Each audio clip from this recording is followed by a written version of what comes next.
Oke, selamat datang kembali. Kali ini kita akan bahas satu ajaran yang penting banget dari Derek Prince, yaitu tentang penyembahan yang sejati. Dan yang lebih penting lagi, gimana sih penyembahan itu bisa jadi kunci buat kita menemukan perhentian spiritual yang sesungguhnya? Anda pernah ngerasa nggak sih, kok rasanya capek terus, gelisah, dan kayaknya nggak pernah bisa benar-benar istirahat, bahkan pas lagi santai sekalipun? Nah, menurut Derek Prince, ini tuh perasaan yang umum banget di dunia kita yang serba cepat ini. Kita semua pengen banget istirahat, tapi seringkali istirahat yang beneran itu kok rasanya susah banget ya didapat. Tapi ada kabar baiknya loh. Menurut Derek Prince, ada jalan keluar dari semua kegelisahan itu. Ada cara untuk masuk ke dalam perhentian yang sejati. Dan kuncinya, ternyata ada di pemahaman kita soal apa itu penyembahan yang benar. Jadi ini bukan cuma soal aktivitas di gereja, tapi ini adalah kunci yang bisa membuka pintu menuju istirahat dari Tuhan. Oke, kita langsung masuk aja ya. Jadi, perjalanan menuju penyembahan sejati ini ternyata ada langkah-langkahnya yang jelas. Derek Prince memetakan ini berdasarkan pola yang ia temukan di kitab Mazmur. Ternyata ada prosesnya untuk kita bisa mendekat kepada Tuhan. Nah, ini dia peta jalannya. Ada 3 tahapan yang beda. Pertama, kita masuk lewat gerbang, itu dengan ucapan syukur. Kedua, kita bergerak lebih dalam ke pelataran, itu dengan puji-pujian. Dan yang ketiga, barulah kita sampai di tujuan akhir, yaitu menghampirinya dalam penyembahan. Ketiganya ini nyambung, tapi masing-masing adalah langkah yang unik. Yuk kita bedah satu-satu. Langkah pertama, syukur. Ini adalah titik awal kita. Menurut Derek Prince, syukur itu fokusnya spesifik, yaitu pada apa yang telah Tuhan lakukan untuk kita. Kebaikannya, pertolongannya, berkatnya dalam hidup kita. Ini sifatnya sangat personal. Nah, setelah bersyukur, kita naik level nih, masuk ke pelataran dengan puji-pujian. Di sini, fokusnya geser total. Puji-pujian itu bukan lagi tentang kita, tapi semua tentang Dia. Kita memuji Tuhan karena siapa Dia, karena kebesarannya, kekuatannya, hikmatnya, semua tentang karakternya yang luar biasa.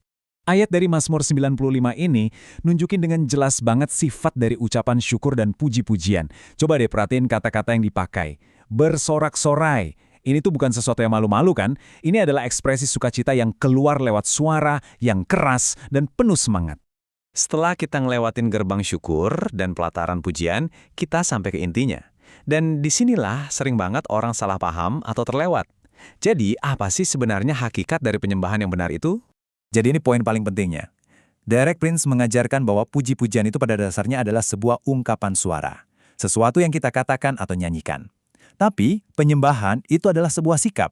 Ini bukan tentang apa yang keluar dari mulut kita, tapi tentang postur hati dan tubuh kita. Fokusnya juga pindah dari kebesaran Tuhan ke kekudusan Tuhan.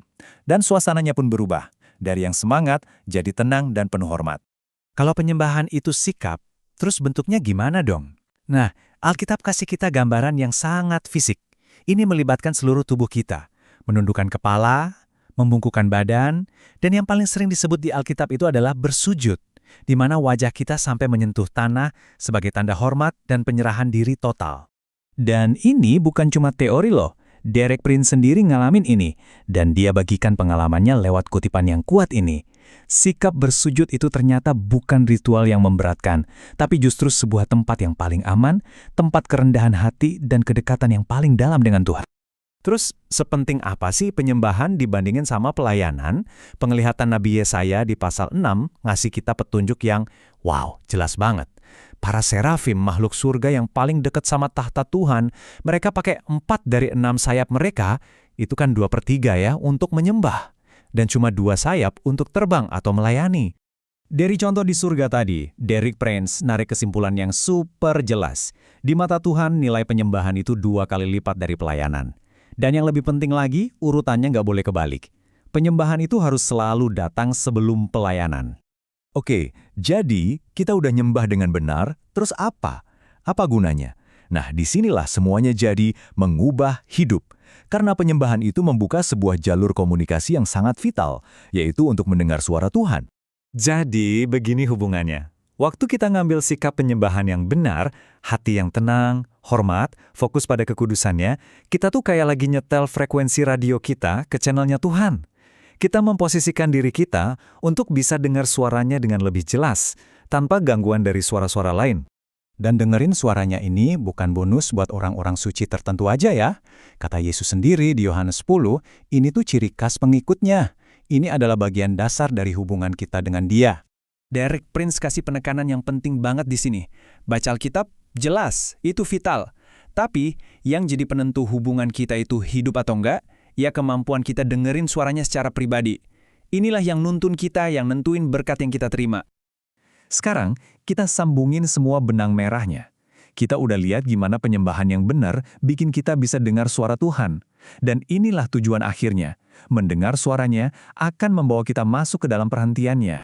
Kitab Ibrani ngejamin loh, janji ini tuh masih berlaku buat kita sekarang. Masih ada perhentian Sabat yang tersedia bagi umat Tuhan. Dan ini bukan cuma soal libur kerja sehari seminggu ya, tapi ini soal mengalami istirahat jiwa yang dalam di dalam Dia. Jadi, ini dia alur lengkapnya, kesimpulan dari semua ini. Penyembahan sejati memposisikan kita untuk mendengar suaranya. Dan waktu kita mendengar suaranya dan taat, kita akan dibimbing masuk ke dalam perhentiannya. Nah, inilah istirahat sejati yang selama ini kita cari-cari. Kita balik lagi ke Mazmur 95, yang ditutup dengan peringatan yang nggak kalah penting. Setiap hari kita dikasih pilihan, mau dengerin suaranya atau mau kerasin hati. Pilihan pertama membawa kita ke perhentian, sementara yang kedua menjauhkan kita dari situ. Nah, ini pertanyaan terakhir buat kita renungin bareng-bareng. Di tengah semua kesibukan kita, di tengah semua kegiatan rohani kita, udah sempat belum kita benar-benar berhenti? Bukan cuma berhenti kerja, tapi berhenti untuk mengambil sikap penyembahan yang sejati dan mendengar. Terima kasih sudah menyimak pembahasan ini. Kalau mau belajar lebih dalam lagi dari pengajaran-pengajaran Alkitabiah Derek Prince, Anda bisa langsung cek sumber-sumber dari Derek Prince Ministries ya.